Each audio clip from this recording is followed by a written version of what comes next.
क्या होगा अगर पेनीवाइज यानी एट और गॉड ऑफ डेथ ड्यूक के बीच में फाइट हो जाए तो कौन जीतेगा और इन दोनों में से ज्यादा स्ट्रॉन्ग और पावरफुल कौन है, जानेंगे आज की इस वीडियो में। Oh, well, I'm Pennywise the Dancing Clown. さて、そろそろ行くか。You laugh, you cry, you cheer, you don't. Introducing Pennywise, the dancing clown.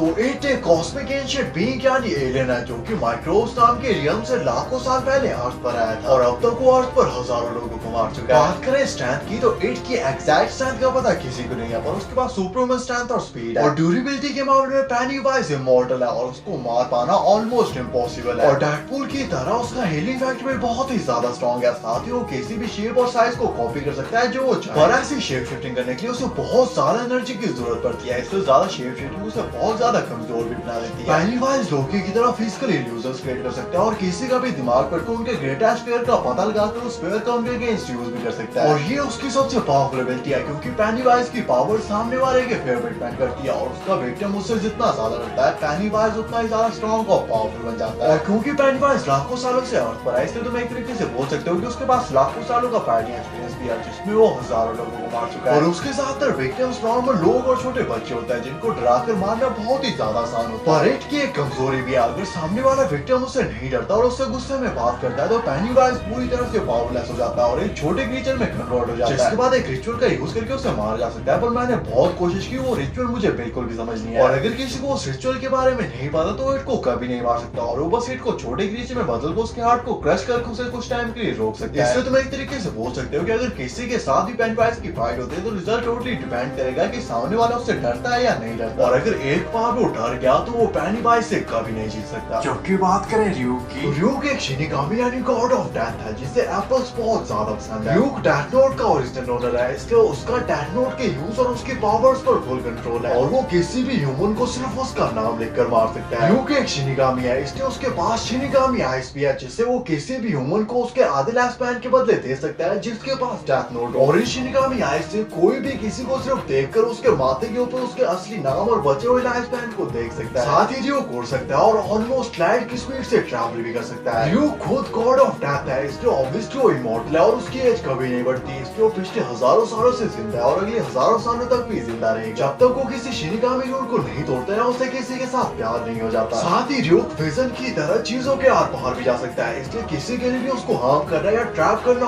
Almost impossible हो जाता है। Ryuk with in a blink of I human world और shinigami realm में आ जा सकता है और उसके लिए स्पेस और टाइम की बाउंड्रीज एग्जिस्ट नहीं करती। साथ ही र्यूक इनविजिबल हो सकता है और जब तक कोई कैरेक्टर डेथ नोट या डेथ नोट के पेज को टच नहीं कर सकता वो उसे नहीं देख सकता। और डेथ नोट अब लाइट एनामी के मरने के बाद र्यूक के पास है, इसलिए जब तक र्यूक उसे दोबारा से अर्थ पर नहीं जाता अर्थ पर कोई भी उसे कभी नहीं देख सकता। इसलिए अगर कोई उसके साथ फाइट करना चाहता है तो उसे ऐसे बीइंग के साथ फाइट करनी होगी जिसे ना ही वो देख सकता है ना ही सुन सकता है। जबकि र्यूक दूर से उसकी तरफ देखकर उसके माथे पे लिखे हुए नाम को अपनी डेथ नोट पे लिखकर उसे हार्ट अटैक से इजीली मार सकता है। र्यूक एक मास मर्डरर और थ्रिल सीकर है जो कि अपने मजे और एंजॉयमेंट के लिए किसी भी हद तक जा सकता है और उससे दूसरों की लाइफ से कोई भी फर्क नहीं पड़ता, क्योंकि ना ही हीरो है ना ही विलन और उसकी यही चीज उसे इतना स्पेशल और सबका फेवरेट बनाती है। और बात करें फाइट कंपैरिजन की तो बगैर डेथ नोट को टच किए एट ना ही र्यूक को देख सकता है ना ही उसे सुन सकता है, जबकि र्यूक उसे देख भी सकता है और उसे मार भी सकता है। और मुझे नहीं लगता कि र्यूक जो खुद गॉड ऑफ डेथ था वो एक जोकर से डरेगा जिससे पेनीवाइज एक छोटे क्रीचर में बदल जाएगा और र्यूक उसे इजीली हरा देगा। शायद नहीं, तुम्हें क्या लगता है मैं सही हूं या गलत हूं? नेक्स्ट वीडियो की टॉपिक बनाना चाहिए कमेंट करके जरूर।